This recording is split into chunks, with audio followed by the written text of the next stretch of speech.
11:00 na. Anong oras na naman kaya uuwi si Papa? Palagi nilang yung iniubos ang oras sa korap na politikong yun.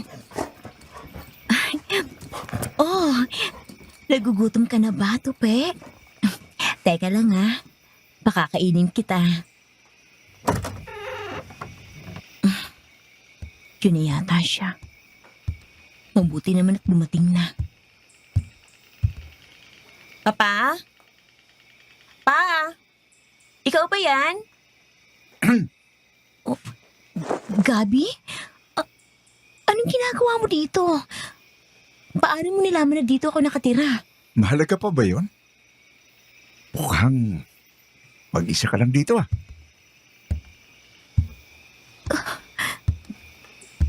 Gabi, anong ginagawa mo? Huwag kang matakot sa akin, Maricar. Wala akong masamang gagawin sa'yo. Bitiwan mo ako! Magtiwala ka lang, magugustuhan mo ito.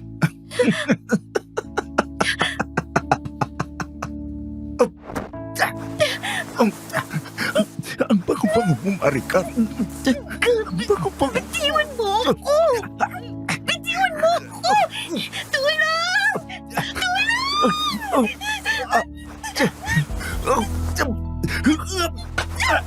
Tumigil ka, ang ingay-ingay mo! Gabi, parang awa mo na! Tama na!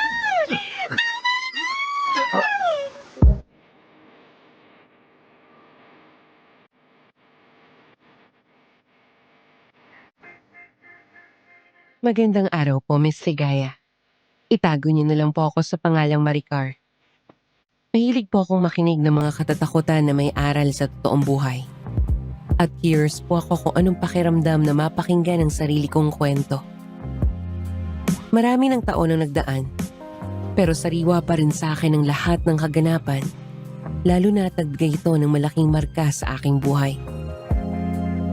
Bata pa lang ako ay namatay na ang aking ina dahil sa sakit na breast cancer. Naiwan ako sa pangangalaga ng aking ama na ang buhay ay umiikot na lamang sa pagsisilbi sa isang politiko. Hindi naging maganda ang buhay ko sa kanya dahil para akong aso na nakatali sa kanyang mga kamay. Noong una, ang akala ko ay ginagawa niya lang iyon dahil mahal niya ako. Pero habang lumalaki ako, doon ko napagtanto na ang aking ama ay masyadong makasarili. Masyado ring baluktot ang kanyang prinsipyo. May isang pangyayari na kung saan nagpakain siya sa marumi niyang paniniwala at tinalikuran ang damdamin ng sariling anak. Siguro ito ang naging daan sa isang bagay na aking kinasapitan. Sa isang bagay na ipagtatapat ko sa inyo. Ako po ay nagkaroon ng ibang minamahal habang kasal sa isang lalaki. Alam kong hindi yun tama at hindi ko sinasabing normal ang bagay na yun. Dahil lang sa kinulang sa pagmamahal ng isang ama. Hindi rin dapat naghahanap ng ibang tao dahil lang may pagkukulang ang ating kapareha. Pero bago niyo po ako husgahan, gusto ko munang ibahagi ang aking kwento para malaman ninyo ang buhay na aking dinanas na naging daan para gumawa ako ng isang bagay na hindi dapat tinutularan at higit sa lahat kung paano naging bahagi ng aking buhay ang mga aswang. Opo, totoo ang mga aswang at gaya rin sila ng mga tao. May masama at mabuti. Sisimulan ko ang istorya. Isang mainit na tanghali buwan ng Setyembre, taong 1999. Isang tagpo sa aming bahay at isang eksena kung saan halos mabaliw ako dahil sa isang pangyayari.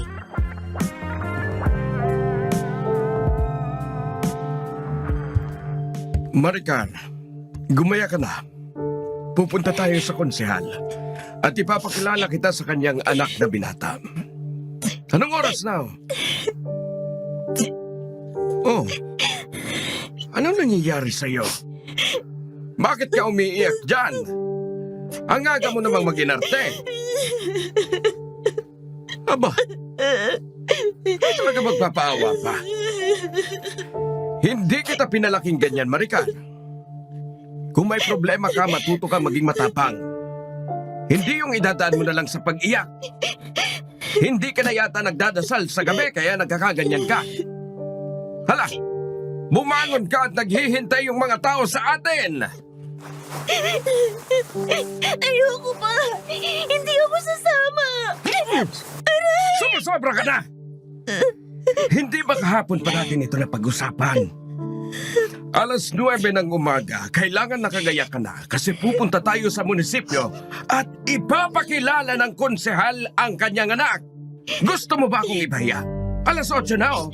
Maglilinis pa ng higaan, maliligo at maghahanda ng sarili. Mas inuna mo pa yung kaartehan mo kaysa sa mga importanteng bagay. Pa! Si Gabi! Yung anak ni Konsehal! Kilala ko na siya. Magkaklase kami sa isang subject sa universidad. Alam niya rin kung saan ako nakatira. Oh, eh bakit hindi mo sinasabi sa akin?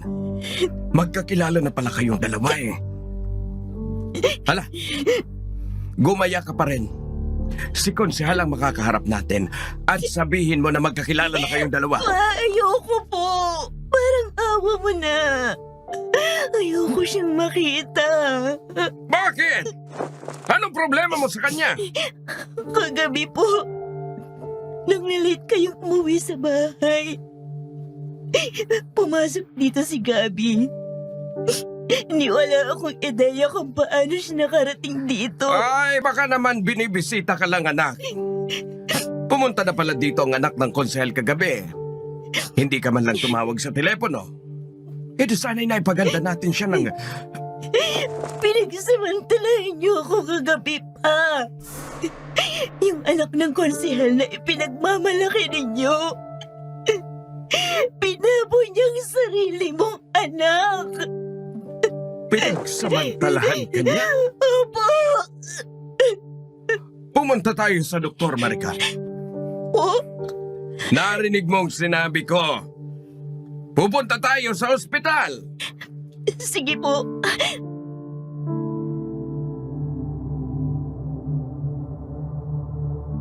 Sa pagkakataong iyon ay napanatag ang loob ko kasi akala ko kakampi ko si Papa. Gayunpaman, gagamitin niya lang pala ang resulta ng check-up ng doktor para malaman kung nagsisinungaling ako. Nang makitang may laceration sa aking pagkababae, naniwala na si Papa na pinagsamantalahan ako. Kung akala ko ay magsasampa siya ng kaso sa anak ng konsehal. Pero nagulat ako sa naging desisyon niya.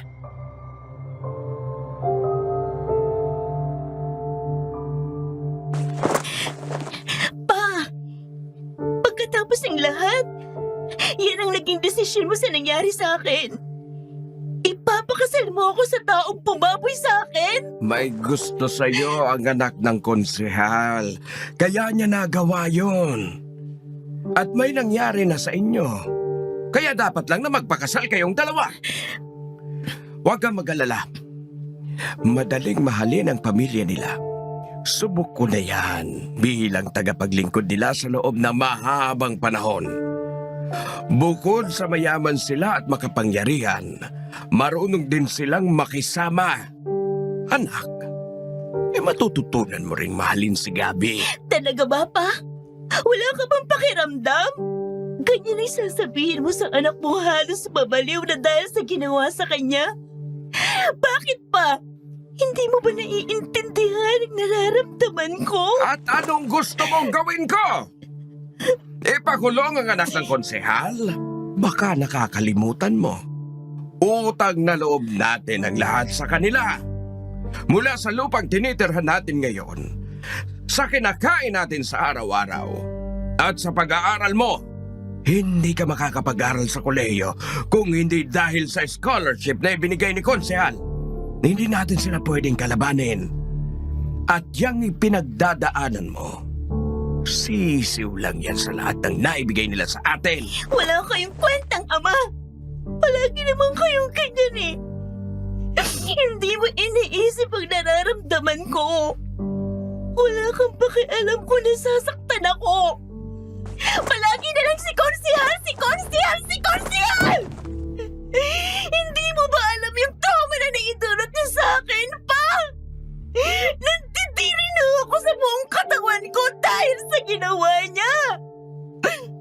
Paano ko pakakasalan ng isang lalaking umagaw sa pinakaiingatan ko sa pagkakataong hindi ko ginusto? Paano ko siya sisipingin sa gabi? Paano ko masisikmura ang tumabi sa kanya dahil sa ginawa niya? Sumusobra ka na! Wala kang karapatang sagot-sagutin ako! Tandaan mo, na anak ka lang at magulang ako! Papunta ka pa lang, pabalik na ako. Kaya alam ko kung anong tama at nararapat para sa'yo! Hindi mababali ang desisyon ko. Sa ayaw mo man at sa gusto, makakasalan mo ang anak ng konsehal! Naiintindihan mo?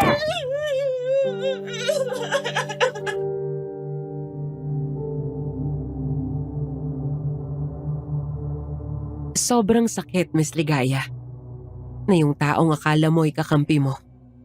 Mas lalo ka pang ibubugaw sa isang tao na bumaboy sa pagkatao mo. Nawala ako sa sarili ko. Sa kagustuhan ko na makatakas sa sakit at kirot na aking nararanasan, tumakas ako sa bahay. Naisipan kong magbiyahe pero wala akong ideya kung saan ako pupunta. Sumakay ako sa isang jeep nang hindi ko alam kung saan ang destinasyon. Iba't ibang pasahero na ang sumakay at nagsibabaan, pero nasa biyahe pa rin ako. Tulala at tuliro. Nahimasmasan lang ako nang kalabitin ako ng driver at nagulat ako nang makitang madilim na pala ng mga oras na yon.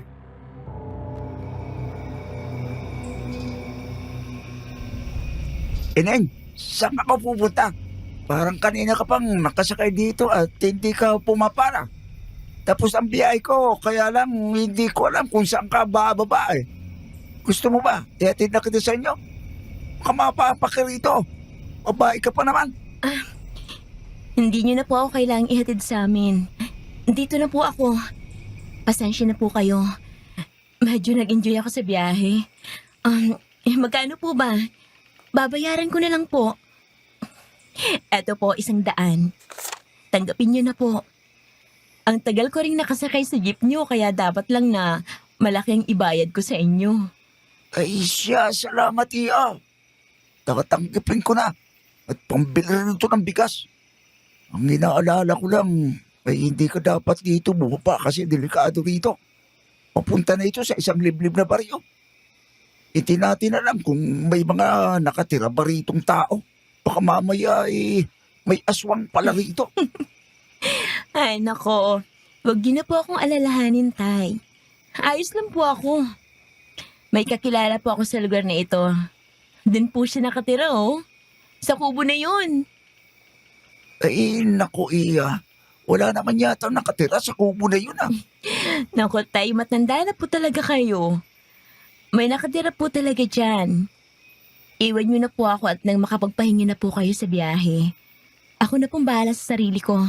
Kayang-kaya ko na po. Ay, siya, sige iya. Ako'y nag-aalala lamang at baka mamaya kung anong mangyari sa iyo eh. Malaking konsensyahin ko rin yun at ako ang huli mong nakasama. Bukod sa babae ka delikado talagang panahon ngayon. Tay, wag na po kayong mag-alala. Wala po kayong mababalita ang dalagang pinatay o natagpo ang patay kasi kayang-kaya ko yung sarili ko. Ay, ikaw ang bahala iya. Mag-ingat ka. Sige po, Itay. Salamat po sa concern nyo.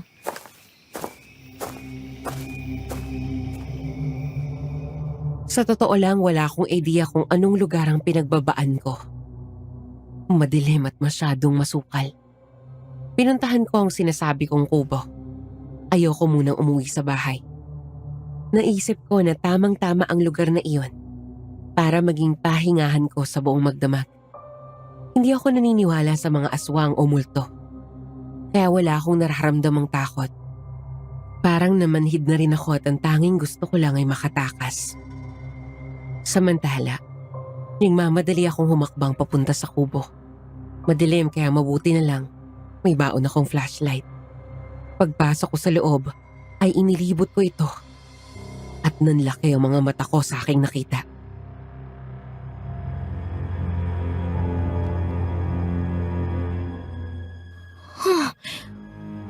Diyos ko. Anong meron dito?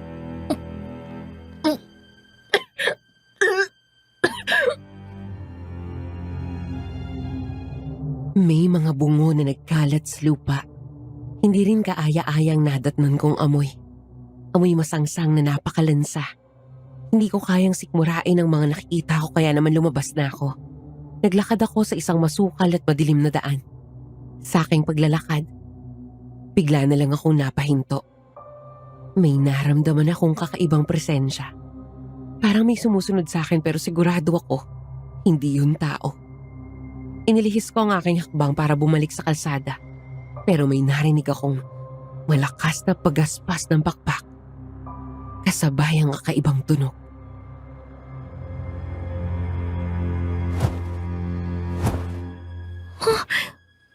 Ay, Diyos ko, ano yun?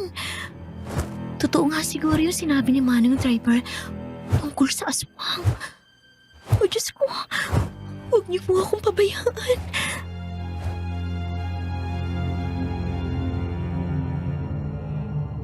Nagmadali ako sa paglalakad pero malayo na pala ang aking naabot. Kaya hindi pa ako makarating sa kalsada at sa isang iglap. Kasabay ng aking paghakbang ay ang paglitaw ng isang nakakatakot na nilalang na may pakpak.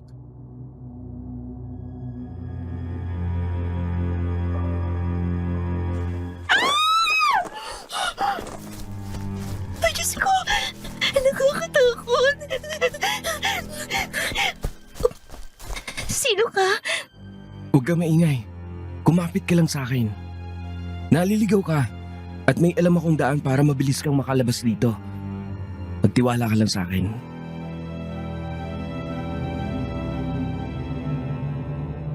Ewan ko ba pero magaan ang presensya ng lalaking iyon. At hindi ako naghinala na siya ay isang masamang tao. Mabilis kaming tumakbo at mga ilang minuto lang ay nakarating na kami sa kalsada. Naglakad pa kami ng ilang hakbang bago tumigil at parehas kaming hingal na hingal.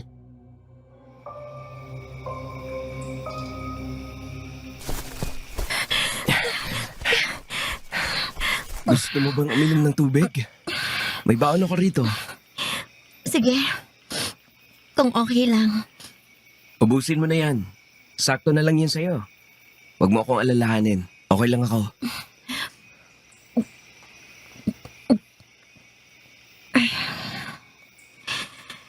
Salamat. Anong ginagawa mo sa lugar na ito at bakit mag-isa ka lang? Wala kasi akong mapuntahan. Imposibleng wala kang mapuntahan sa lawak ng bayan natin. Dapat pinipili mo rin ang mga pinupuntahan mo. At hindi sa mga gantong lugar. Lalo na't mag-isa ka tapos wala ka man lang dalang armas.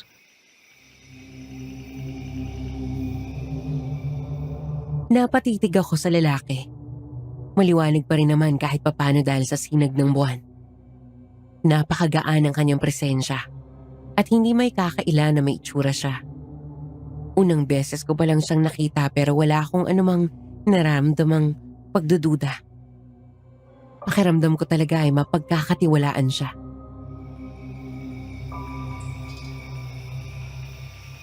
Saan ka ba nakatira? Ihahatid na kita sa inyo. Sigurado ako nag-aalala na ang mga magulang mo sa'yo kasi anong oras na, oh. May mga magulang ako pero alam kong hindi siya nag-aalala sa akin. Wala nga siyang pakialam eh. Ay, pasensya na. Ganito na lang. Paano kung kailangan mong umuwi kasi hinahanap ka na ng alaga mong tuta o kaya ay pusa? Ang galing mo naman. Nahulaan mo na mayroon akong alagang tuta. Sa totoo lang, siya na nga lang ang mukhang may pakialam sa akin eh. Yung papa ko kasi, puro nilang konsehal ang iniisip.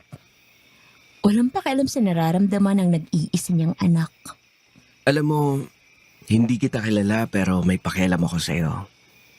Hindi mo naman kailangang hanapin sa paligid kung sino ang mga taong may pakialam sa'yo. Kasi sigurado ako meron. Tsaka ikaw, may pakialam ka sa sarili mo, hindi ba? Ingatan mo yan. Kasi baka hindi yan iniingatan ng iba.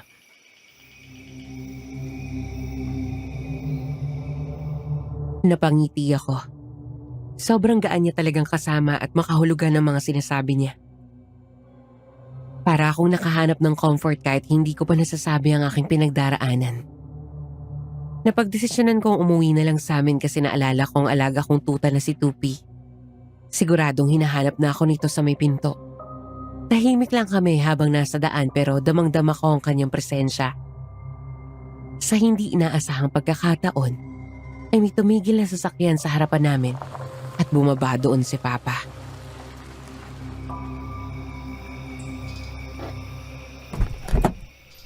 Aba, may kasama ka.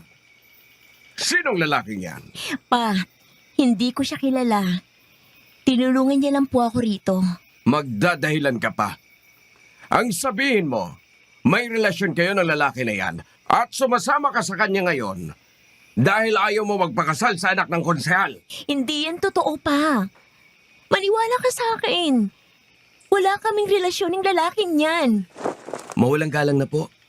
Pero mukhang mali po kayo ng iniisip. Hindi po kami magkakilala at kanina po habang naglalakad ako ay nakita ko siya na mukhang naliligaw. Kaya tinulungan ko na mahanap niyang daan pabalik. Sigurado ka? Maricar, tama bang sinasabi niya? Opo, totoo ang sinabi niya at hindi siya nagsisinungaling. Kung gano'n ay maraming salamat sa pagtulong mo sa anak ko.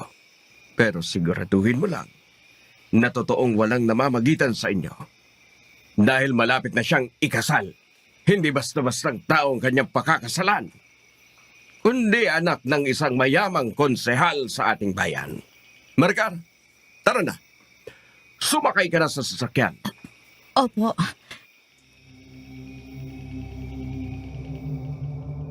Pagkasakay ko sa loob ng sasakyan ni Papa ay sumilip ako sa bintana para tingnan ang lalaking nagligtas sa akin. Hindi pa rin siya umaalis sa kanyang pwesto. At marahil hinihintay niya muna ang paglayo ng aming sasakyan. Sayang lang talaga at hindi ko naitanong ang kanyang pangalan. Pakiramdam ko sa maikling sandaling yon ay nakita ko na ang tipo kong lalaki. Makalipas ang 30 minutong biyahe nakarating na rin kami sa bahay. Padabog na ibinukas ni Papa ang pinto ng sasakyan at mapuwersa niya akong hinila papunta sa aking kwarto. Pagdating doon ay itinulak niya ako sa aking kama. Malambot man ang kutsyon na sumasapin dito, pero napaliyad ako sa sakit ng katawan.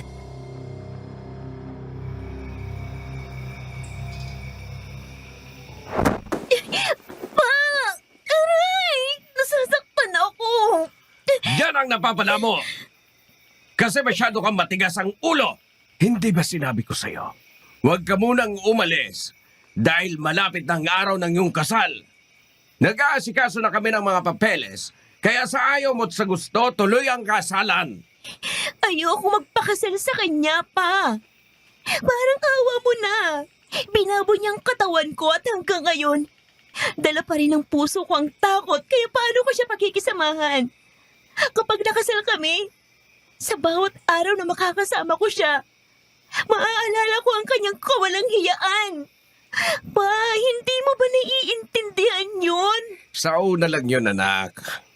Kapag nakasama mo na siya, malilimutan mo rin ang tungkol doon. Ang takot sa puso mo ay mapapalitan ng pagmamahal. Tsaka paano kung mabuntis ka? Eh di kung kasal na kayo, madali na ang lahat. Isa na kayong pamilya. Pa, paano mo naaatim na sabihin ang lahat ng yan sa sarili mong anak? Binaboy ako, pa. Pinagsamantalahan. Wala ka bang ibang gagawin kundi ang ipakasalang ako?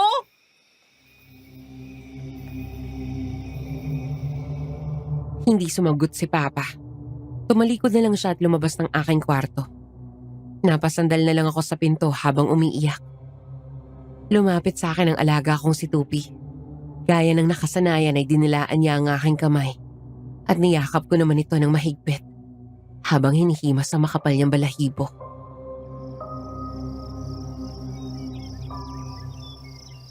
Ikaw lang ang dahilan kung bakit ako umuwi, Tupi. Ikaw lang pamilya na meron ako. Si Papa. Hindi ko alam kung matatawag ba siyang pamilya dahil sa ginagawa niya sa akin. Sobrang nakakasama ng loob. Iniiyak ko lang ang lahat ng galit at sakit na nararamdaman ng aking puso. Para na naman ako mababaliw. Isip lang ako ng isip ng paraan kung paano makakatakas sa kasalanang iyon. Hanggang isang araw, naisipan kong puntahan ang aking kaibigan na si Sanya na isang tindera ng isda sa palengke. Gusto ko kasing makahinga. Gusto kong makatakas sa sitwasyon ko sa bahay kay Papa. Pagkarating ko doon, nagulat ako kasi doon din pala nagtatrabaho ang lalaking nagligtas sa akin nung isang gabi. Hindi ko mapigilan ang sarili ko na pagmasdan siya habang nag-uusap kami ni Sanya. Kaya naman,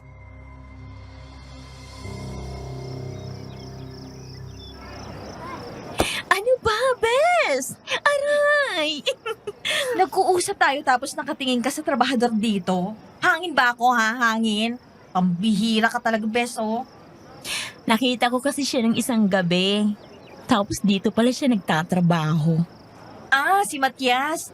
Mangingisda yan na dayo rito sa atin. Siya rin ang di-deliver ng isda dito sa pwesto namin. Tuwing madaling araw lang siya nanguhuli. Kaya yun, wala na siyang trabaho sa araw. Kaya kapag wala na siyang ginagawa, nagtatrabaho siya dito. Ganun ba? Ang sipag naman niya. Hoy ha, huwag kang ganyan. Ikakasal ka na hindi ba? Hindi ka na dapat tumitingin sa ibang lalaki. Nakasalubong ko si Tito Pidoy ng isang araw. Kinamusta kita? At ang sabi niya, ikakasal ka na raw. Kau ha, hindi ka nagsasabi sa akin. Bes, yun nga ang dahilan kaya pumunta ako rito eh. Gusto kong magsumbong sa'yo. Bakit? Ano nangyari ba? Ayaw mo ba sa kanya? Ay, siguro arranged marriage lang ito, no? Kasi nabanggit ni Tito na mayaman daw yung mapapangasawa mo. Ayaw mo bang magpakasal sa kanya kasi hindi mo siya gusto? May mas malalim pang dahilan. May malalim na dahilan. Ano yun, Bes? Sabihin mo nga sa akin. Oh, bakit ka umiiyak? Ano ba talagang nangyari? Magsabi ka nga sa akin. Bes, yung lalaki ipapakasal ni Papa sa akin. Pinagsamantalahan niya ako. Ano? Seryoso ka? Binaboy niya ako, Bes. Pero sa halip na pakasuhan ni Papa yung gumawa sa akin ng kawalang hiyaan. Gusto pa niyang ipakasal kaming dalawa. Ay, grabe naman yung si Tito. Paano niya nagawa sa sarili niyang anak? Hindi ka nga dito, Bes. Yayakapin kita.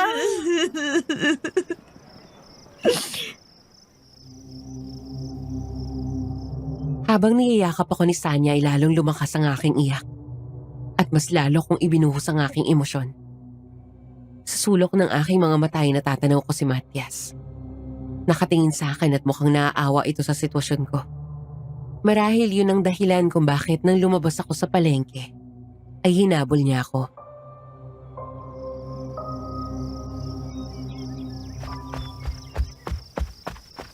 Teka, sandali lang. Anong meron? Natatandaan mo ako, hindi ba? Ako yung lalaking nakita mo doon sa daan nung nakaraan. Oo naman.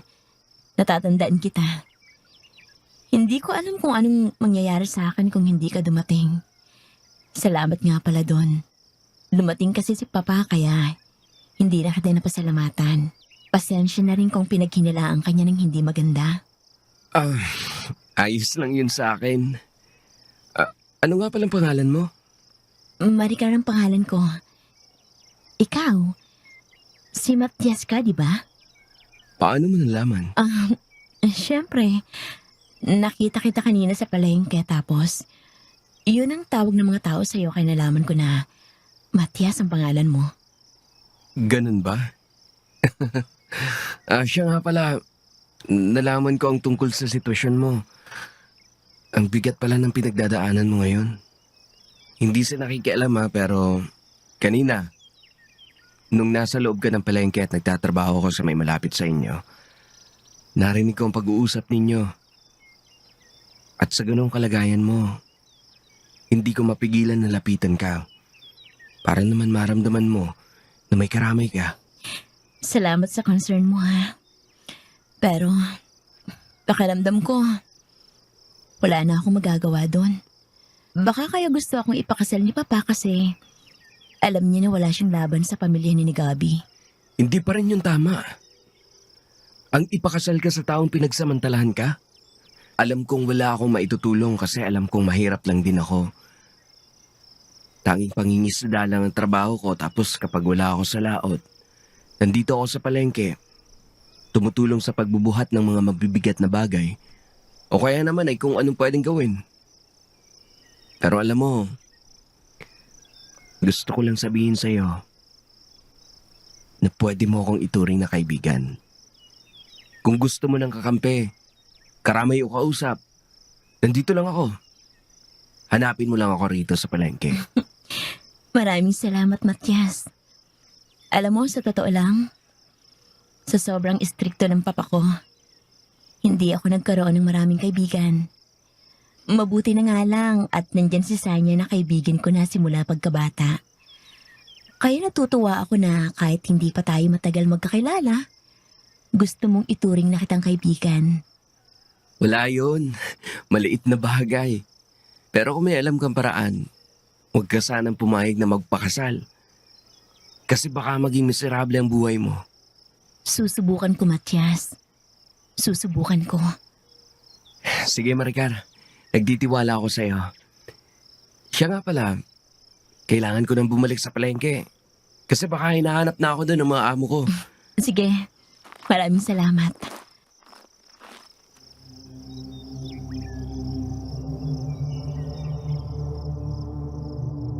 Napanatag ang loob ko sa mga sinabi ni Matias. Natutuwa ako dahil may mga lalaki pa rin na katulad niya.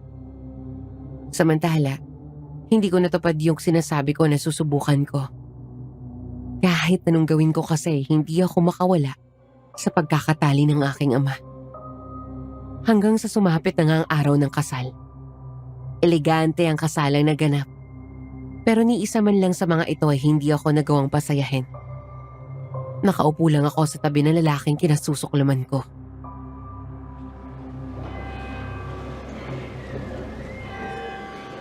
Kanina pa kita nakikita nakasimangot yan.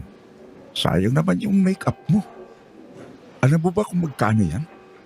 My dad hired professional makeup artist to make you more elegant. Kaya smile ka na. Maganda ka ngayon dahil pinaglaanan ng malaking halaga ang makeup mo. Gabi, hindi ko kailangan ng ganito. Ayaw nga kitang pakasalan eh. Kung hindi lang dahil sa pagpupumilit ni Papa. Hindi ko pa rin makakalimutan ang ginawa mo sa akin noong nakaraan. Binaboy mo ko at hindi tayo narito ngayon sa engranding lugar na to. Alam mo ba kung saan ka nararapat? Sa kulungan. Eh bakit ka kasi ayaw mo sa akin? Nasa akin na naman ang lahat, hindi ba? Gwapo, matalino, mayaman at higit sa lahat, nakmula sa makapangyariang angkan. Pero ang lalaking katulad ko sa bayan nito. Maricar, kaya maswerte ka na. Huwag ka magalala. Sa bawat araw na nagkakasama tayo, ay patutunayan ko na karapat dapat ako sa pagmamahal mo. Matututunan mo rin akong mahalin. At bubuo tayo ng isang pamilya. Wow ha. Ang kapal ng mukha mo. Hindi ka malang nakakaramdam ng konsensya sa ginawa mo. Bakit naman kailangan kong makonsensya? Eh, nagbunga naman ng maganda yung ginawa ko. Ikinasal tayong dalawa. At nakasisiguro ako na simula sa araw na ito ay aking ka na. Tayong dalawa na ang magsasama habang buhay, Maricar.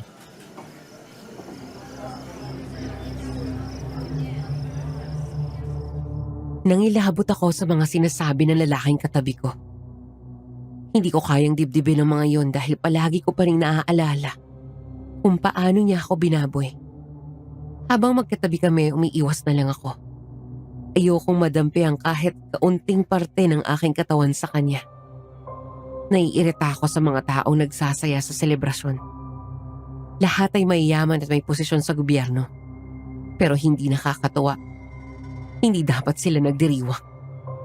Sa aking paglilingay, nahagip ng paningin ko ang isang lalaki na nakasilip sa may entrance. Pamilyar ang lalaking ito. At nang kusutin ko ang aking mga matay, nakita ko si Matias.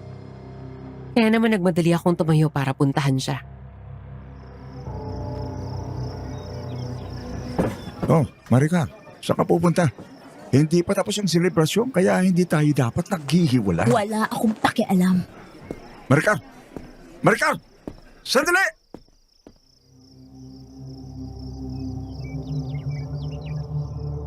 Humahangos akong pumunta sa lugar kung saan ko nakita si Matias.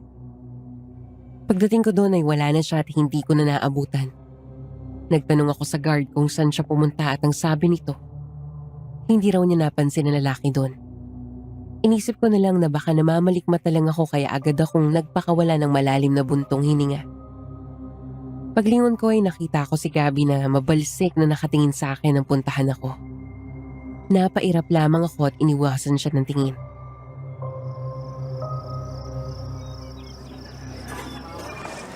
Ano ka ba? Ano pang pinupuntahan mo dyan? Gusto mo na bang umuwi? Wala ka na doon. Hindi naman kita ituturing na asawa. Bakit ba ang sungit mo sa akin? Ano bang dapat kong gawin para ma-appreciate mo naman itong kasal natin, no? Di itanong mo sa sarili mo. Ikaw ang dahilan kung bakit ako ganito sa'yo. Maricar naman, makakalimutan mo rin yon. Ilang beses ko bang sasabihin sa'yo na wala ka nang kawala sa akin. Kasal na tayo at wala kang magagawa kundi pag-aralan akong mahalin. Kagaya ng pagmamahal ko sa'yo. Kaya sumama ka na sa akin. Bumalik na tayo sa pwesto natin. Mamaya pa tayo uuwi. Bitiwan mo ako, Gabi. Bitiwan mo ako. Huwag na huwag mo akong hahawakan. Aray, Maricar! Hindi mo ako kailangang hawakan, Gabi. Lalakad ako ng sarili ko. Maricar, ano ito? Bakit umalis ka sa pwesto mo? Talagang pahihirapan mo pa itong si Gabby kahahabol sa'yo? Nakita kong ginawa mo. Pa! Sabi ko naman sa'yo eh. Ayaw ko sa lalaking yan. Tingnan mong nangyayari sa anak mo. Miserable siya ngayong araw na to. Bumalik na kayo sa pwesto ninyo. Balik! Papa! Hindi ba napag-usapan na natin ito? Kapag tumakas ka ngayong kasal ninyo, papatayin kong alaga mo. Naiintindihan mo? Halika na! Sumama ka na!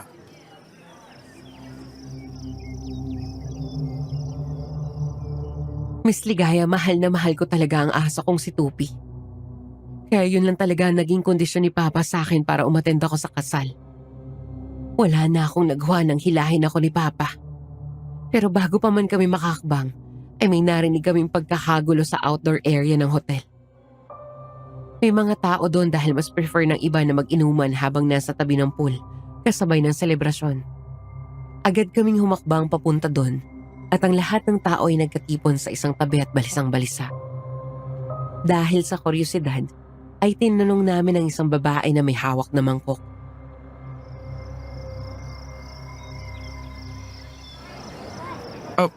Ano pong nangyayari dito? Bakit balisang-balisa kayo? May nakapasok na kakaibang nilalang dito sa venue. Meron siyang nakakatakot na itsura at pakpak na kagaya ng isang paniki. Sinubukan niyang manggulo sa mga taong nandito. Mabuti na lang at tikilang alak dito, so merong lime at asin. Hinala ng iba, aswang daw ang nilalang na yon, kaya naman hinagisan ko ng asin at saka lang ito umalis. Sigurado ba kayo na aswang yung nakita ninyo? Baka naman isang malaking ibon. Hindi siya basta-basta nabubugaw, pero nang dahil sa asin ay naitaboy siya. Hindi ba yun ang sabi ng matatanda? Ang pangontra daw sa mga aswang ay asin. Teka lang po, may pakpak yung nakita niyong nilalang? Ganun na nga. Meron siyang mahahabang pakpak na gaya sa paniki. At sigurado kami na aswang ang nakapasok sa lugar na to.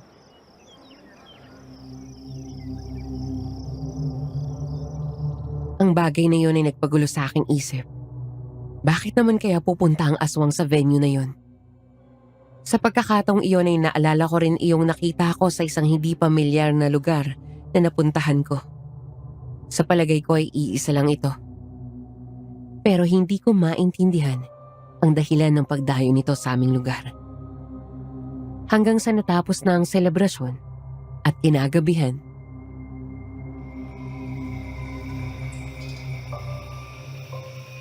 Pagbigyan mo na ako, sige na. Ayaw mo nang ulitin yung ginawa ko nung nakaraan, di ba? Kasal na naman tayo. So, normal na ito sa isang mag-asawang kagaya natin. Gabi, hindi kita gustong maging asawa, kaya kahit kailan, hindi kita itatratong asawa. Kalimutan mo na kasi yon. Enjoy na lang natin ang gabi ito. Please naman. Huwag mo akong hawakan. Huwag mo akong hahawakan. Sumusobra ka na, Maricar! Aray! Tama na! Kung ayaw mong masaktan, sumunod ka na lang sa akin! Ano yun?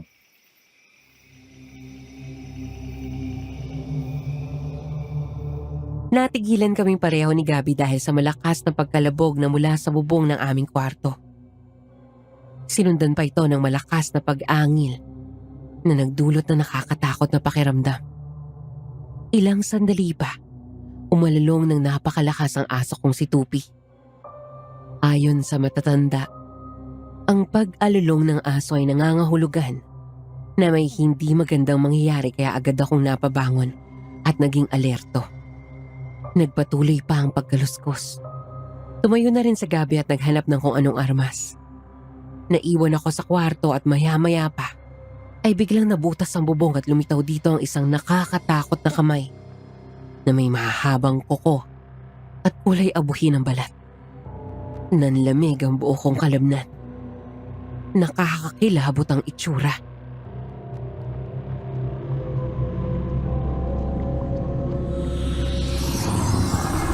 Gabi, bilisan mo! Bilisan mo, please! Nandito na ako, Maricar! Oh, mabuti na lang. At naandito yung shotgun ko. Bilisan mo na! Barilin mo na siya, Gabi! Don't worry.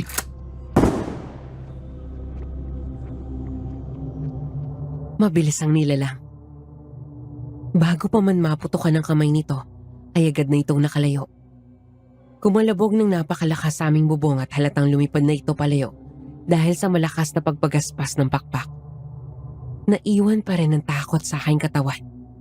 Kaya naman nawalan ako ng balanse at napaupo. Si Gabi naman ang hinawakan ng aking braso at tinulungan ako makatayo. Bungang akala ko ay bibigyan niya ako ng comfort. Pero nagulat ako sa inihirit ni Gabi.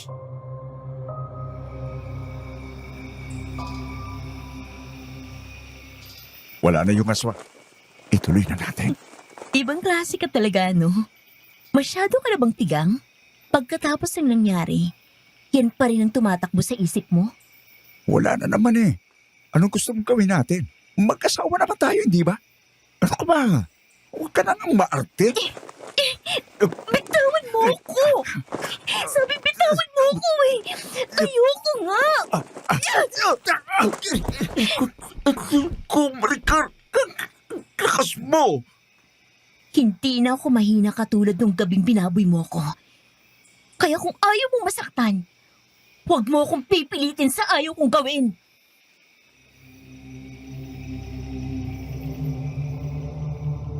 Hindi pa ako nakontento sa pagsipa sa pagkalalaki niya. Tumayo ako at kinuha ang alaga kong aso na si Tupi. Nalaman ko kasi na may trauma si Gabi sa mga aso. Kaya iyon na naisip kong panakot sa kanya. Itinapat ko si Tupi sa kanya at nakita ko nanginig ang lalaki sa sobrang takot. Gustong gusto ko ang ganong ekspresyon niya. Kaya naman tuwan-tuwa ako sa mga pagkakataong iyon.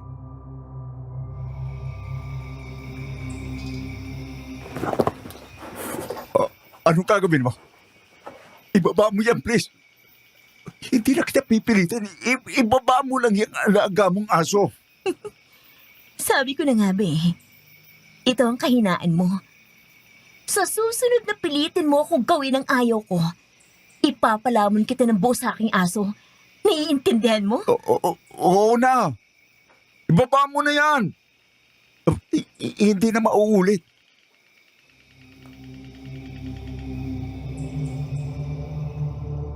Sa pagkakataong iyon ay nakahanap ako ng panakot sa kanya. Hindi talaga ako nagpakaasawa. Hindi ako tumatabi sa kanya sa higaan. Simula din noon, napansin ko na hindi na nagpaparamdam ang aswang sa bubong. Pakiramdam ko ay parang ayaw din ng aswang na yon na may ginagawang masama sa akin si Gabby. Parang witness siya sa mga ginawa nito sa akin dahil natatandaan ko. Nagpakita rin siya nung araw na ikasal kami.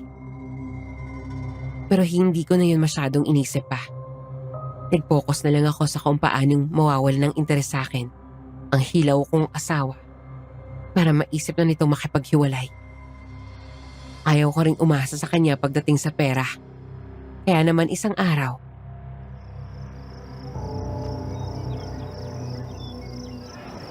Magtitinda ka ng gulay dito sa tabi ng aming pwesto? Seryoso ka ba? Ang yaman-yaman ng napangasawa mo, Bes. Ang dapat sa'yo nag-feeling donya sa iyong mansyon. Habang nagpapamanicure at pautos-utos lang sa mga maid. Ibang klase ka rin, ha? Oo. Mayaman si Gabi pero ayaw kong umasa sa kanya kasi hindi ko naman siya itinuturing na asawa. Sa bagay, ang lala nga pala ng ginawa niya sa'yo. Oo. Wala naman akong balak pakasalan ng lalaking yun. Kung may magagawa lang talaga ako para mapigilan ang mga pangyayari. Hindi bagay sa'yo maging tindera ng gulay kasi nakatungtong ka naman ng kolehiyo. Ang dapat sa'yo sa mga office, sa mga malalaking kumpanya, ganon. Saan niya? Hindi tumatapak si Gabi sa palengke kasi ayaw niya sa siksikang lugar na puro amoy ng isda, karne at pawis ng tao ang naamoy. Hindi niya malalaman na nandito ako. Hindi rin pumupunta sa palengke ang mga tao niya kasi sa supermarket siya bumibili. Hindi rin naman niya ako mahuhuli kasi nagsusod ako ng damit na pang-opisina. Pagkatapos ay may dinadaanan ako dito sa palengke na paniguradong hindi ako agad makikita. Alam ko kasi na nakabantay din sa akin ang mga tauhan niya. Tsaka alam mo, magiging masaya naman ako sa pagtitinda kasi 'di ba? Yung nanay ko, naging tindera din siya dati ng gulay sa palengke at sumasama ako sa kanya sa pagtitinda. Pakiramdam ko, mabubuhay din ito yung alaala namin ng nanay ko. Sige lang, basta tandaan mo ha. Basta't nasa tamang ginagawa mo, suportado kita. Salamat, Bes. Sige na, focus ka na sa pag-aayos dyan. Mamaya paniguradong marami ng customer. Huwag kang mag-alala, yung mga regular customer ko itataboy ko rin sa'yo para marami ang benta mo. Naku, nakakatuwa naman. Salamat talaga, Bes. Oh, Maricar, anong ginagawa mo rito? Magtitinda ng gulay, malamang. Pero hindi ba, Ay nako, parehas lang kayo sa inyo na nagulat. Pero mahabang kwento. May gagawin ka ba? sa totoo lang, katatapos ko lang mag-deliver ng isda. At hindi nagtinda yung aking amo kaya mapapatambay na naman ako nito. Bakit? Kailangan mo ba ng tulong? Okay lang ba? Papatulong sana ako sa'yo na mag-ayos ng mga ito tapos ikukwento ko kung bakit mas pinili kong magtinda ng gulay sa kabila ng pagiging may bahay ng anak ng mayamang konsehal. O sige, tamang-tama. Matias ha, tandaan mo, may asawa na yung si Maricar. Ikalma mong puso mo. Anak ng konsehal, mahirap na. Ikaw naman Maricar, isa ka pa ha. Ayos lang. Anong sinabi mong ayos lang? Wala. Ikaw talaga. Mag-ayos na tayo rito, no?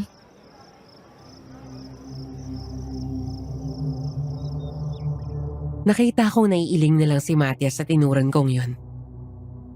Ako naman ay lihim na napangiti. May naisip akong paraan.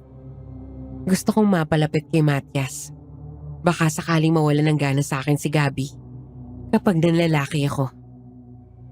Aminado ako may pagtingin ako kay Matias kaya naging madali sa akin gawin yun. Palagi na lang akong dumidikit sa kanya. Sinasabayan ko siyang mananghalian sa palengke. Minsan, inaaya ko siyang gumala. At isang gabi, naisipan kong magpahatid sa kanya.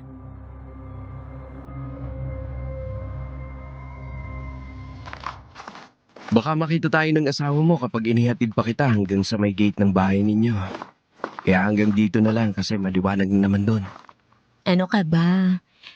Mas okay nga na magalit siya para naman magsawa na siya sa akin at iwan niya na ako. Kasal pa rin kayo sa papel, Maricar. Kahit ayaw mo sa kanya, siya ang may obligasyon sa'yo ngayon. Pero hindi siya ang gusto ko at hindi ako masaya sa kanya. Kaya gusto ko na maghiwalay kaming dalawa. Kaso hindi gagana kung ako makikipaghiwalay. Hahabulin pa rin niya ako. Naiintindihan ko. Malala rin ang ginawa niya sa'yo kaya ka nagkakaganyan. Pero alam mo, Matias, gusto ko ulit maranasang ikasal. Pero sa taong gusto ko na. May nagugustuhan ka na bang ibang lalaki ngayon? Matagal na. At kasama ko siya ngayon. Kasama? Anong ibig mo sabihin? Oo. Bakit palingalinga ka dyan? Akala mo ba multo yung sinasabi ko? Wala naman tayong ibang kasama rito, di ba? Pinakapan mo naman ako, Maricar. Maniniwala na sana ako na may iba tayong kasama. Ang hina mong makaintindi, Matias. Sandali. Ibig mo sabihin? Ikaw yung lalaking gusto ko matagal na. Nung unang beses pa lang tayong nagkita, nagustuhan na kita. Talaga? Akala ko, ako lang nakakaramdam ng ganun sa'yo. Ibig sabihin, gusto mo rin ako? Parang ganun na nga. Maricar, baka mahuli tayo ng asawa mo. Ayos nga lang, di ba? Huwag kang matakot.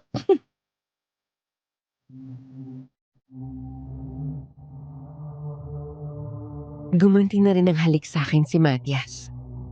Mas naging mapusok kami sa isa't isa. Wala na kaming pakailam kung nasa pampublikong lugar kami. Hanggang sa may naramdaman akong taong papalapit sa amin. At alam kong si Gabi yun.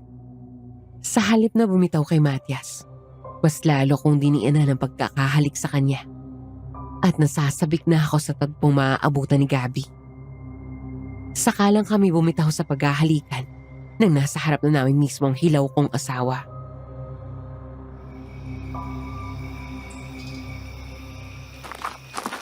Maricar? Ano ito? Ha? Sinong lalaki yan? Kabit mo ba siya? Ano naman sa'yo kung may kabit ako? Baka sa'yo na to na dapat makipaghiwalay ka na sa akin. Wala kang karapatang gawin ito sa akin. Kasi asawa mo ako at pag-aari kita. Pare, mag-asawa lang kayo pero hindi mo siya pag-aari. Huwag kang sumabat na lalaki ka. Sino ka ba? Ha?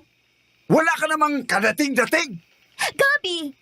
Huwag mong sasaktan si Matias o dadampian man lang ng kahit konti. Kasi sinasabi ko sa'yo, mas may kwenta siya kesa sa'yo. Ikaw na babae ka. Halika! Sumama ka sa akin sa loob. Iwan mo ko! Halika! Hindi ako sasama sa'yo! Pare, hindi ganyan ang asawa. Kaya hindi siya sasama sa'yo kasi sinasaktan mo. Ibigay mo na lang kaya siya sa akin. At nang makaranas siya ng tamang trato. Aba, nagmamagaling ka ha? Akala mo kung sino ka? Kung ayaw mong paulit-ulit kong saktan ang lalaki na yan, sumama ka sa akin sa loob. Dahil may pag-uusapan tayo. Hindi ko pala alampasin ang ginawa mo ito.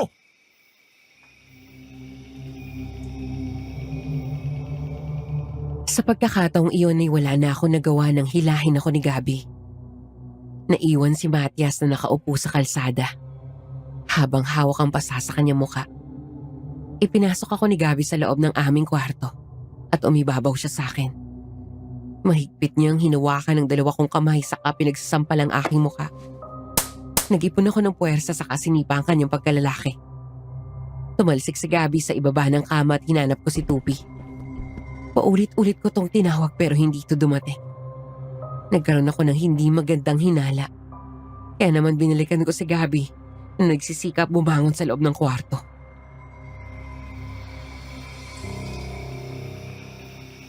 Si Tupay, nasan siya? May ginawa ka ba sa kanya, ha? Bakit hindi siya dumarating kahit anong tawag ko sa kanya? Yung alaga mong aso na palagi mong ginagawang panakot sa akin? Ano pa? Eh di, pinapatay ko na. Ano? Pinapatay mo siya? Walang hiya ka talaga! Napakagago mo! Wala ka talagang kwentang lalaki! Ikaw ang may kasalanan kung bakit pinapatay ko ang alaga mo. Akala mo siguro, hindi ko nahalata na ginagamit mo yung kahinaan ko sa mga aso? Para kontrolin ako? Akala mo siguro may labang ka sa akin, ho? Ha? Ngayon, alam ko rin ang kahinaan mo at kagaya ng ginawa mo. Gagamitin ko rin ito para hindi ka makaangal sa akin.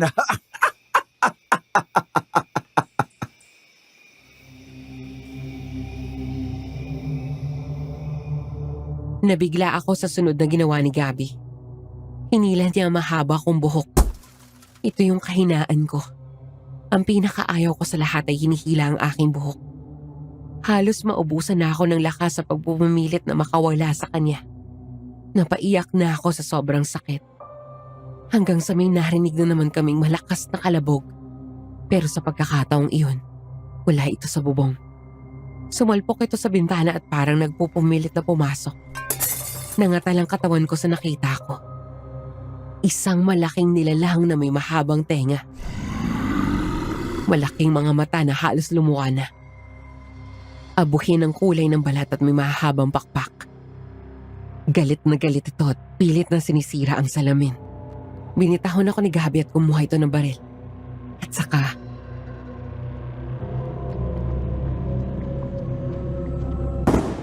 Walang yakang nilalang ka! Mamatay ka na! Papi, tama na! Itigil mo na yan! Napapaliw ka na ba? Aswang ang nasa bintana at kapag hindi natin yan pinatay, kakainin tayo niya ng buhay! sa pagkakataong iyon ay naalala ko na dumarating ang nilalang na iyon. Sa tuwing may ginagawang hindi maganda si Gabby. Kaya naman sinikap ko siyang pigilan. Mabuti na lang at magaling sa pag-ilag ang nilalang kaya naman hindi siya napuruhan. Ilang saglit pa ay lumipad ang nilalang palayo at sinamantala ko naman ang pagkakataon para agawin kay Gabby ang baril. Pinaputukan ko siya nito pero sa bandang braso lang pagkatapos ay nagmamadali akong umalis ng bahay. Dumiretso na ako sa palengke kung saan ang aking pwesto. Hindi pa kasi alam ni Gabby na nagtitinda ako doon. Kaya naman alam kong hindi niya ako mahahanap. Kinabukasan, nagising na lamang ako sa mga tawag ni Sanya sa akin.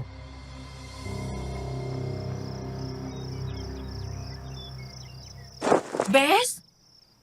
Ang aga mo naman yata sa pwesto mo. 3:00 pa lang ng madaling araw, oh. Diyan ka ba natulog kagabi? Ito lang kasi yung lugar na alam kong hindi mapupunta ni Gabby. Kaya dito ako dumiretso. May mga pasaka sa mukha. Binugbog ka ba niya kagabi? Ganun na nga. Alam mo naman yung napangasawa kong yon. May pagkasadista. Dapat talaga maghiwalay na kayo ng lalaking yon. Sandali lang, Bes, ha? Ibibili kita ng pwedeng ipahid dyan sa mukha mo para gumaling agad ang mga sugat dyan. Bibili na rin ako ng almusal natin. Sige, Bes. Salamat ha. Sige na, magpahinga ka muna dyan. Mamaya pang 4:00 dadating yung magde-deliver ng mga paninda mo. Kaya mahiga ka muna at hintayin mo ako dyan, ha?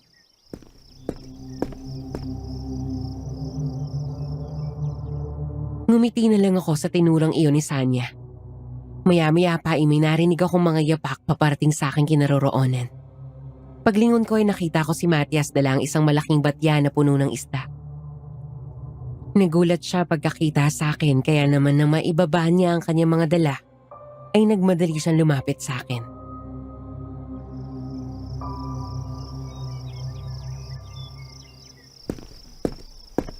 Maricar, anong ginagawa mo rito ng ganitong oras?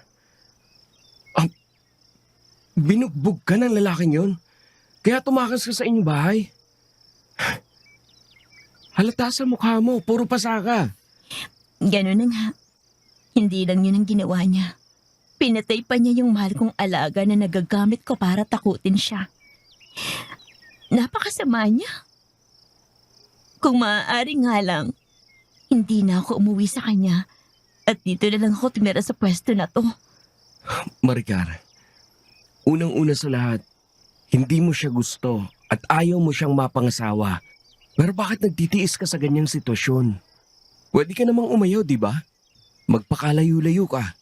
Umalis ka sa inyo. Matias, hindi mo naiintindihan. Kahit saan ako pumunta, mahahanap pa rin nila ako. Sinuwerte pa nga ako na hindi alam ni Gabi ang pwesto ko rito sa palengke. Pero kapag nalaman niyang tungkol dito, paniguradong hindi ko na magagawa yung kagaya ng ginawa ko kagabi na dito ako pumunta. Di sumama ka sa akin. Ano? Maricar, nalaman na natin kagabi na parehas nating gusto ang isa't isa. Magtanan na tayong dalawa at iwan mo na sa lista mong asawa. Pero Matias, Mahal kita, Maricar. Hindi kita sasaktan. Kagaya ng ginawa niya sa'yo. Huwag ka nang mag-alangan at matakot. Sa pagkakataong ito, piliin mo ng sarili mo. Ligtas ka sa akin. Hindi ka nila doon mahahanap. At kung hanapin ka man nila, kasama mo ako. May kasama ka sa pagtakas at paglayo sa kanila. Maricar, hindi ko na kayang makita na nahihirapan ka, kaya pakiusap. Kung mawala ka na sa lalaking yon.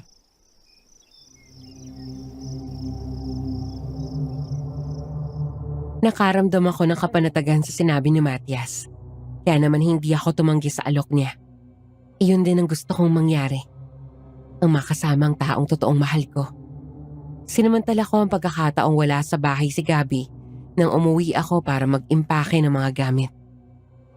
Si Matias naman ay nasa likod ng bahay, dala ang kanyang motorsiklo at naghihintay sa akin. Nag-ingat ako sa pagkilos. Sinigurado kong wala ni isa man sa mga katulong ang makakita sa amin. Matapos nga ako mag-impake, ay pumunta na ako sa kinaroroonan ni Matias at agad na nagpakawala ng malalim na buntong hininga.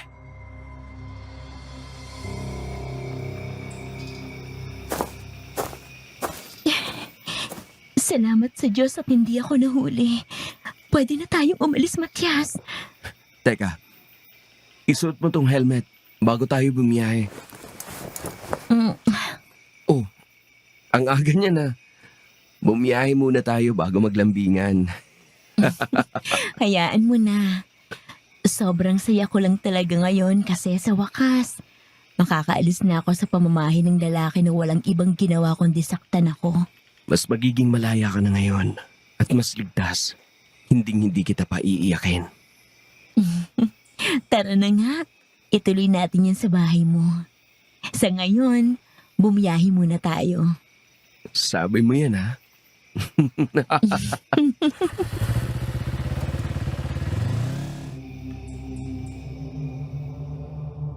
Pagkasuot ko ng helmet ay agad kaming sumakay sa motorsiklo. Inilagay niya ang kamay ko sa kanyang bewang at agad ko naman itong niyakap. Bago umandar ang aming sasakyan, ay nakita namin paparating ang kotse ni Gabi at ang direksyon nito ay papunta sa kinaroroonan namin.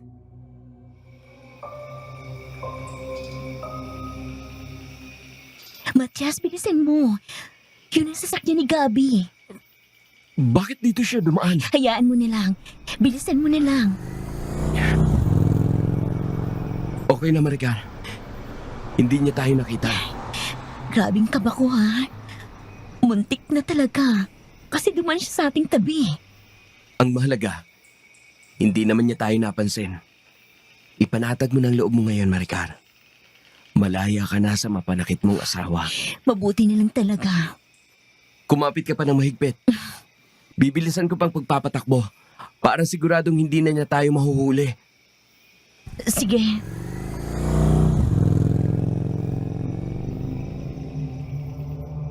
Makalipas ang halos 1 oras na biyahe ay nakarating na kami sa baryo kung saan nakatira si Matias. Pamilyar sa akin ang lugar kung saan kami dumaan. Ito yung lugar kung saan ako bumaba nun sa jeep na may isang kubo at masukal na daan. Naninibago rin ako sa kanilang baryo. Mayroong masangsang na amoy sa bawat bahay na aking madaanan. Mababait naman ang mga tao. Pero may kakaiba silang aura na hindi ko maipaliwanag. Sa wakas ay nakarating na rin kami sa bahay ni na Matias. Mas lalo akong nahiwagaan nang makaharap ko ang kanyang nanay.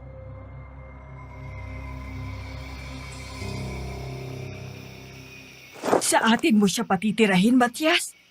Nag-iisip ka ba sa mga desisyon mo, anak? Sigurado na po ako, inay. At hindi na pwedeng magbagong desisyon ko Dahil ayaw ko na ibalik si Maricar sa kanila. Kasi masamang taong asawa niya. May asawang babaeng yan? Anak naman, mali ang pumatol sa may asawa. Hindi kita pinalaki ng ganyan. Nay, hindi gusto ni Maricar ang napangasawa niya. At napilitan lang siyang magpakasal dito dahil sa kagustuhan ng tatay niya. Totoo ba yun, Iya? Opo. At nagmamahalan po kami dalawa ni Matias. Ibang buhay dito sa nakasanayan mo, Iya. Ano pong ibig niyong sabihin? Ang mga tao rito ay hindi kagaya ng inaasahan mo. May mga gawain kaming naiiba sa mga pangkaraniwang tao. At baka hindi mo yun kayang sikmurain. Higit sa lahat, baka hindi mo magustuhan ang mga masusumpungan mo rito tuwing gabi. Sa ngayon pa lang ay mag-isip ka na. Kasi baka mamaya, hindi mo kayanin. Wala namang problema na tumira ka rito. Pero ang tanong ay kung kakayanin mo ba?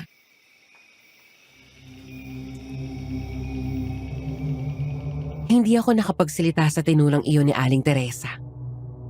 Ang bagay na iyon ay naging palaisipan para sa akin. Napansin ko nga na iba nga ang kanilang gawisan na kasanayan. Walang asin at bawang ang kanilang pagkain. May partikular silang oras para umalis at humuli ng mga mababangis na hayop sa gubat. Pagkatapos ay ikukulong nila ito sa isang kulungan. At wala akong ideya kung para saan ang mga iyon. Marahil ang iba doon ay inihahalo sa karne na inuulam namin sa araw-araw. Baka ginagawa nila iyon para makatipid. Hindi na ako makatiis pa kaya naman naisipan kong itanong ang mga bagay na yon kay Matias.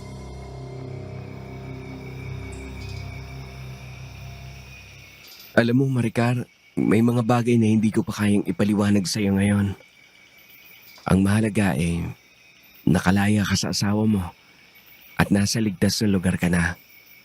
Alam mo naman yung pangako ko sa iyo. Hindi kita sasaktan at paiiyakin. Hindi ba kailangan kong mag-adjust sa lugar ninyo kaya may karapatan akong malaman ang tungkol doon? Matias, para na rin tayong mag-asawa, hindi ba? Maricar, hindi yun ganun kadali at hindi kita pwedeng biglain. Gabi na. Maganda ka na sa pagtulog at baka tutulong ako sa pangangaso ngayon kaya hindi mo na kita matatabihan. Pero bago yun, magpalit ka muna ng damit kasi basang-basa na ng pawis yung suot mo. Hindi na kailangan. Okay na to. Mapapawisan din naman mamaya. Sige na, naliligo ka na sa pawis oh. Eh baka magkasakit ka niyan. Teka lang, ikukuha kita ng damit. Ang kulit mo talaga eh. Para ka namang bata. Parang kailangan pa kitang pilitin. Sige na, magpalit ka na o ako magpapalit ng damit mo. Ano ba, Maricar? Nakikiliti ako sa ginagawa mo eh. Ayaw mo pa kasi magpalit ng damit eh. Basang-basa ka na ng pawis.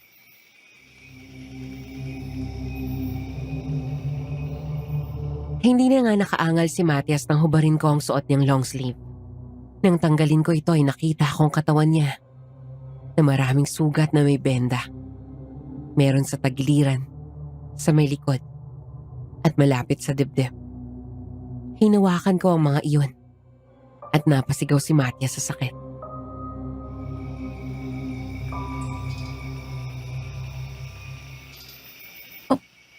Na paano mga ito, Matias? Bakit ang dami mong sugat? Wala yan. Nakuha ko lang sa pangangaso. Nilapan ng hayop, ganon. Pero huwag kang mag-alala. Eksperto ang nanay ko sa panggagamot ng mga ganyan. Kaya okay lang mga yan. Sigurado ka bang nakuha mo ang mga sugat na yan sa pangangaso? Eh bakit parang tama ng baril? Ano ka ba? Wala namang bumabaril sa akin eh. Ikaw lang ang nag-iisip niyan. Ang mabuti pa, mag-ayos ka na ng higaan. Pupunta na ako sa sala para ayusin yung mga gamit ko sa pangangaso.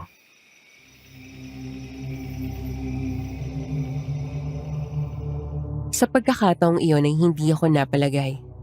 Naalala ko iyong aswang na paulit-ulit na binaril na Gabi. Sumagi na rin sa isip ko na hindi kaya ang aswang na dumarating sa amin kapag sinasaktan ako ni Gabi at si Matias ay iisa. Alam kong imposible pero parang posible.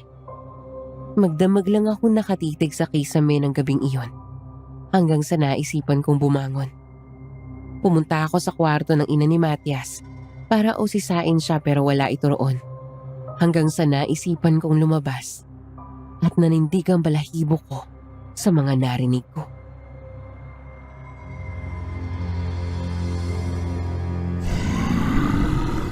Oh, Diyos ko po. Anong meron sa lugar na to? Ano yung mga angin na yun? Parang napakarami nila. Ay, anak ng... Nasaan ba kasi si Aling Teresa at Matias? Aling Teresa! Matias! Aling Teresa! Matias! Matias! Miss Ligaya, hindi ako makapaniwala sa nakita ko kay Matias sa hindi kalayuan. Hawak niya ang bangkay ng isang mabangis na hayop. At ito'y parang patay gutom niyang binabalatan. Sabay kinakain ang karne nitong hilaw. Napasiksik ako sa likod ng isang puno at pinanood ang mga sunod pang mangyayari. Si Matias ay unti-unting nagbabago ng anyo. Mula sa pagiging isang tao ay tinubuan ng pakpak. Nagkaroon ng mahabang tenga. Naging abuhin ang kulay ng balat. Ilang saglit lang, ibinuka niya ang kanyang pakpak at lumipad palayo.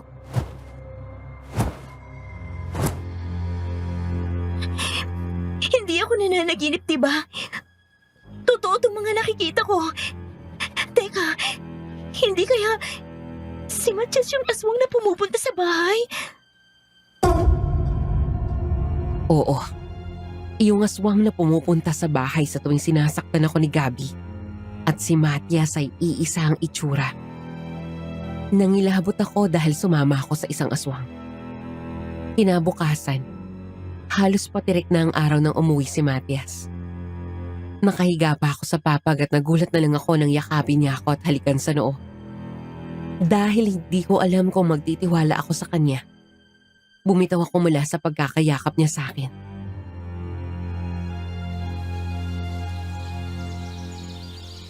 Ayaw mo ba ng lambing? Nilalambing lang kita kasi hindi tayo magkatabi kagabi.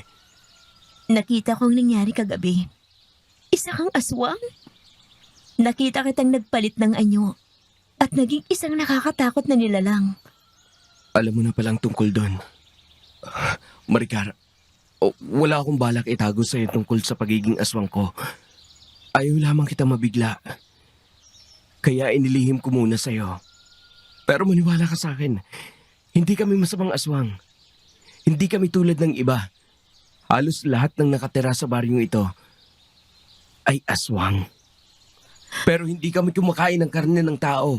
Ang kinakain namin ay mga mababangis na hayop. Ikaw din ba yung aswang na pumupunta sa bahay namin tuwing nag-aaway kami ni Gabi? Oo, Maricar. Ako ang aswang na yon. Simula nang nalaman ko kung anong klaseng tao ang asawa mo, sinubaybayan na kita. Pumupunta ako sa bahay ninyo tuwing gabi para malaman kung anong ginagawa niya sa'yo. At gusto kitang protektahan mula sa kanya sa paraang alam ko. Ang kaso, wala akong magawa. Masyado akong mahina. Dahil likas na talaga sa lahi namin ang huwag manakit o pumatay ng tao. Ngayon, naiintindihan ko na. Maniwala ka, Maricar. Hindi kami masamang aswang. Hindi kami kagaya ng inaakala mo.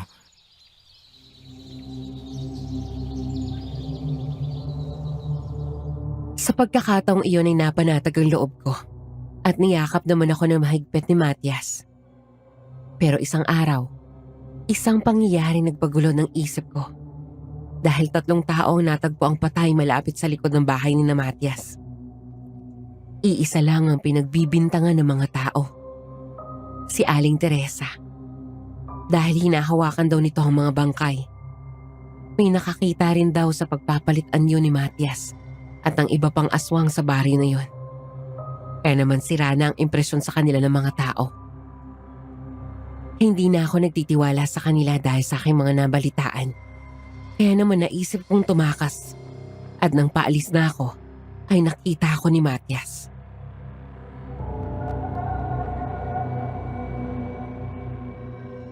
Maricar, saan ka pupunta? Aalis ka ba? Dahil sa mga bali-balita, naniniwala ka sa kanila? Hindi ko alam, Matias. Hindi ko na alam kung kaya ko pa kayong pagkatiwalaan. Parang hindi nagsisinungaling ang mga taong yun. Maricar, palagi kong sinasabi sa'yo na ligtas ka sa akin. Hindi kita sasaktan. Dahil hindi kami katulad ng ibang aswang. Hindi kami masamang aswang. Hindi na ako naniniwala sa mga matatamis na salitang katulad niyan. Ang papa ko ang unang nagsabi sa akin yan. Pero sinaktan niya rin ako.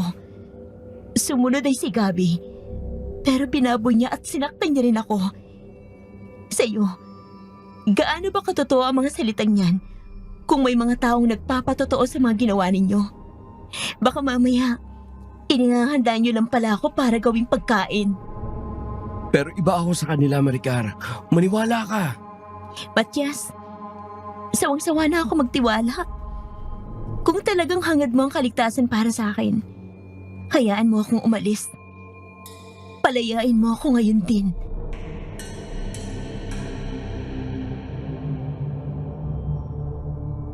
Miss Ligaya, talagang nagmatigas ako. Umalis ako kay na Matias at wala naman siya nagawa. Dumiretso ako sa bahay ni Sanya. Wala na akong pakialam kung hanapin ako rin ni Gabi. Pero kaysa naman sa kanya ako dumiretso o kaya kay Papa. Hinagabihan, may ibinalita sa akin si Sanya pagkagaling niya sa bayan.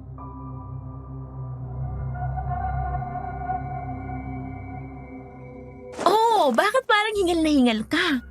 Ano yung chismis mo? Kasi nakita ko si Gabi at narinig kong pag-uusap nila ng mga tao niya. Nagpapalaki siya sa mga tao sa baryo ni na Gabi kaya mamaya pupunta sila doon para sunugin ang bahay ng mga hinihinalang aswang. Ano? Oh, bakit parang hindi mo matanggap? Ikaw nang may sabi na alam mong aswang si Matias at nambiktima sila ng mga tao. Oo. Pero hindi ko maitatanggi na minahal ko pa rin si Matias at naging parte siya ng buhay ko. Anong gagawin mo ngayon? Hoy, Maricar! Saan ka pupunta? Huwag mong sabihin! Hoy! Maricar! Maricar!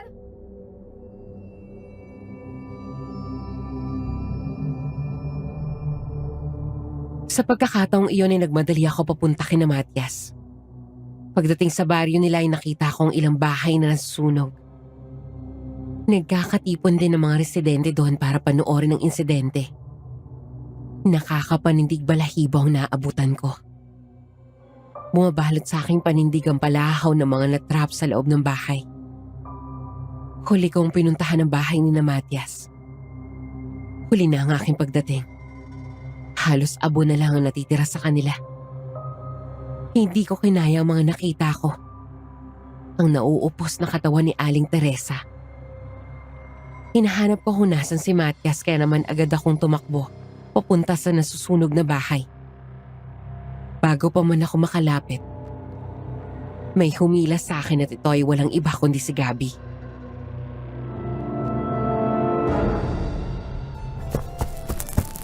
Bawal kang lumapit yan. Ang bahay na yan ay bahay ng aswang. Bahay ng aswang. Pero yan ang bahay ng taong minahal ko. Taong binahal mo, pero hindi natin kauri at pumatay ng 3 tao. Hindi ka na dapat maghabol pa sa kanya, Maricar! Matias!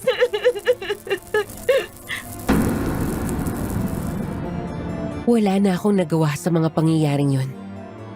Aswang ang taong minahal ko. At ang tao ay isa lamang sa kanyang pagkain. Pakiramdam ko, Miss Ligaya, hindi ako deserving sa pagmamahal. Kung hindi man ako sinasaktan, isa namang aswang.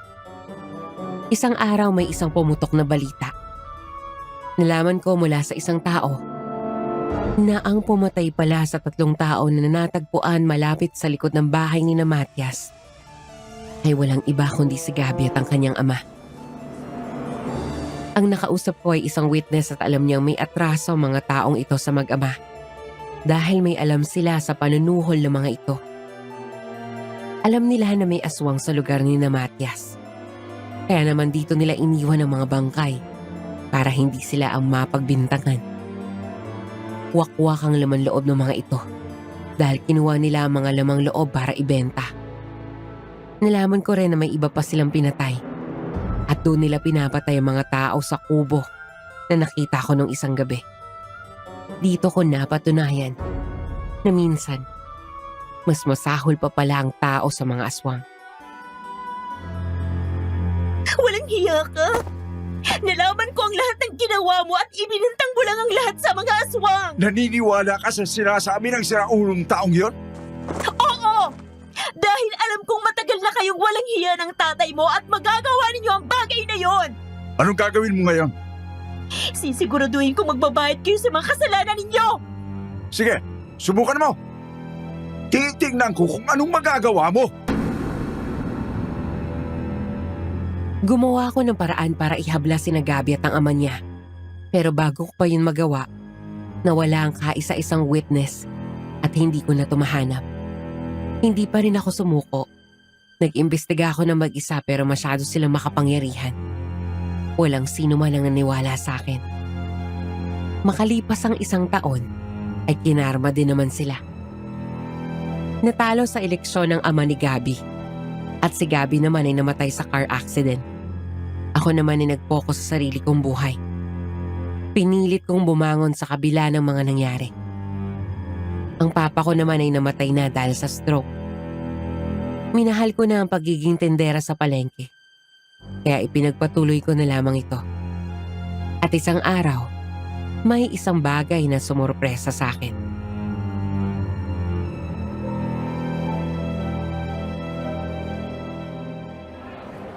Ang tagal naman yung deliver ng repolyo at pechay. Ang dami na tuloy lumalampas na customer sa akin. Hintayin mo lang, darating din yun. Oh, ayun na pala eh. Sandali lang, Bes, ha? Ang dami kong customer. Ma'am, eto na po yung deliver. Pakipatong na lang dyan. Ay, teka. Parang pamilyar ka sa akin ah. Ikaw si Matias? Oo, ako nga ito, Maricar. Buhay ka! Buhay na buhay.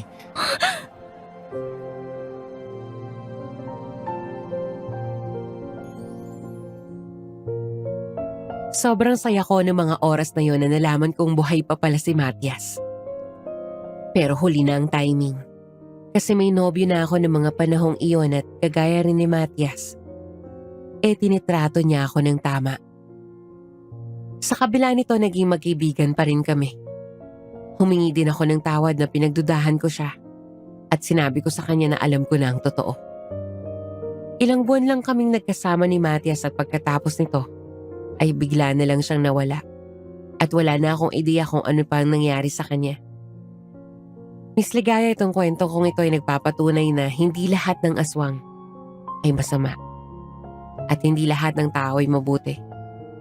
Bukod sa asawa ko ngayon, si Matias lang ang nagparamdam sa akin ng pagmamahal na hindi ko nakuha sa ibang tao. At hindi mo aakalain na ang pagmamahal na iyon ay nagmula pa sa isang aswang. Hanggang dito na lang po ang kwento ko. At maraming salamat po. Ang tanong, paano kung nalaman mo na minamahal mo ay isa palang aswang? Aalis ka ba o mananatili ka para kilalanin kung isa siyang mabuting aswang? Paki-comment ng inyong kasagutan at huwag kalimutang mag-like and subscribe. Maraming salamat po.